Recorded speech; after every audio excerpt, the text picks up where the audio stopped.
Welcome back to Inspired to Retire. And I got to thinking, what is clutter? Why do we have it?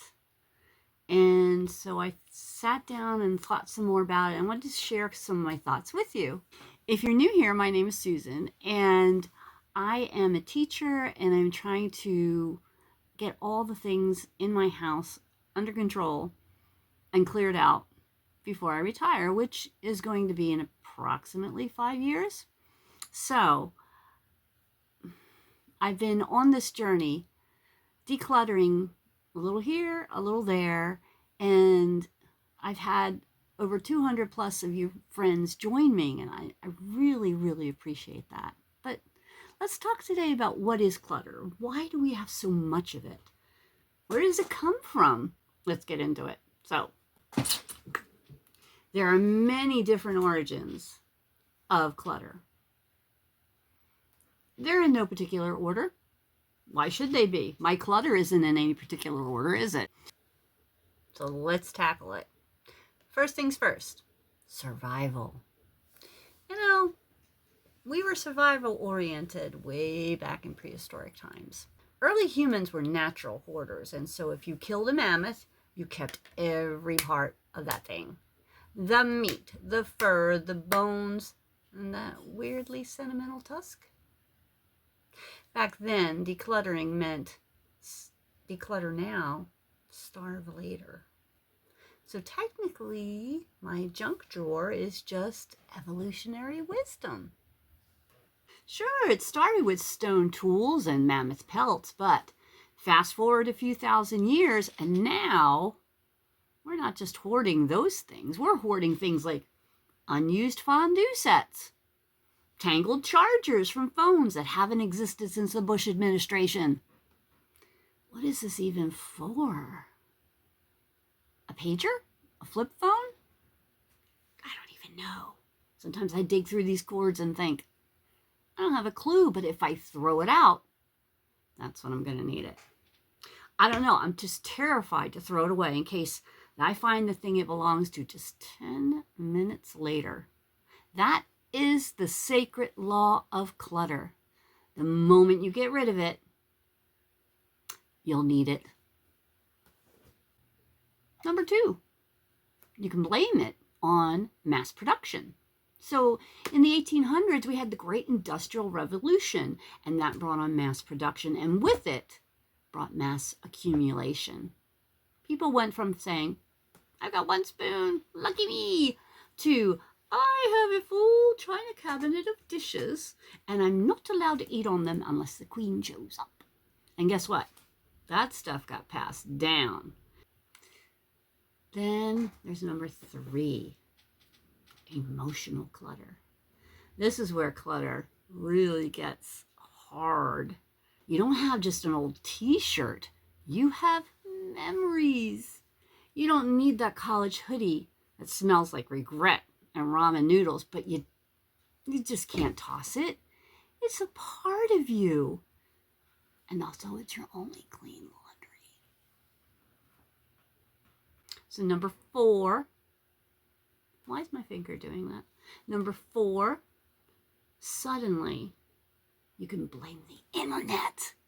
Oh, now I have a reason. Suddenly, acquiring clutter became as easy as breathing. Just one click and boom! Congratulations, you now own a novelty waffle maker shaped like the Millennium Falcon. You now own a waffle maker shaped like the Starship Enterprise. You now own a waffle maker shaped like my cute little corgi.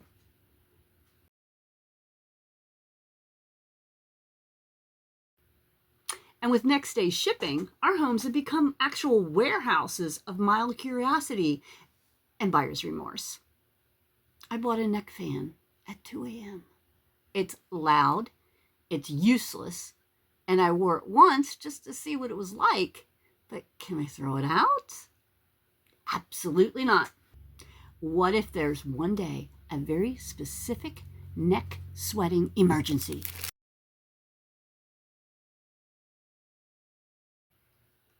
So this is a part that I wrote that it says insert psychobabble here. So you've heard this before. Psychologists say that clutter overwhelms our brain, increases stress, and creates a low-level anxiety that we just live with. So basically, every time I open my closet and have an avalanche of tote bags fall on me, that's my nervous system filing for emotional bankruptcy. But here's the thing. We're not bad people. We just live in a world that's constantly yelling, buy this and fix that. This will fix your life. And then whispering, but also don't throw it out if it doesn't, because just in case. Another reason that we have clutter is we can blame it on optimism. Clutter is a messy love letter to all of our hopes and our nostalgia and maybe someday selves. Maybe someday I'll return to scrapbooking. Yeah, I still have all my scrapbooking stuff. Maybe someday I'll fix that chair. Nah, it's probably going to sit there. Maybe someday I'll use all of the 247 pens that I've taken from hotels. No, donate them or get rid of them. Clutter is weirdly optimistic. If it had a voice, if we could give it a voice, it would say, well, you might use me. Maybe I'll use that pasta machine that I just got rid of in one of my videos. Spoiler alert, I never would have. But decluttering is hard because it means letting go of who we thought we might be. And that's kind of deep. Which is probably a little too deep for a video where I'm wearing mismatched socks and kind of, sitting in a room full of clutter, but here we are. You could also blame it on number 6, clutter sprawl. Remember those malls of yesteryear when you could just wander down paths going this way and that way, always finding something new and interesting?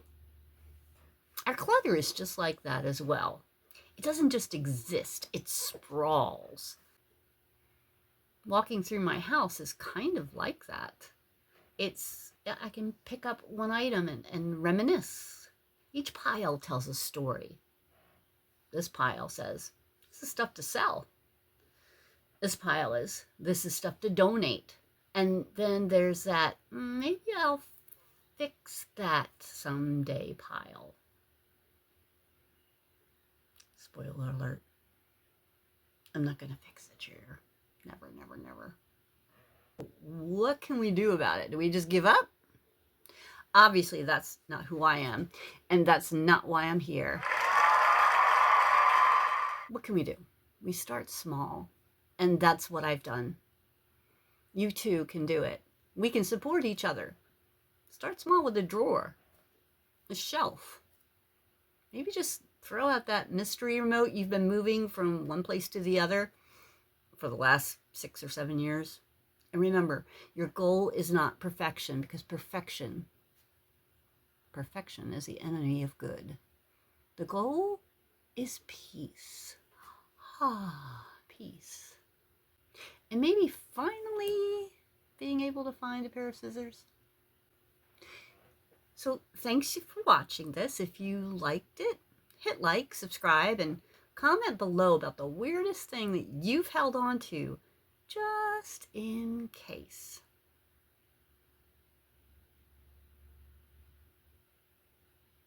I've got so many, I'm not even sure what I would say.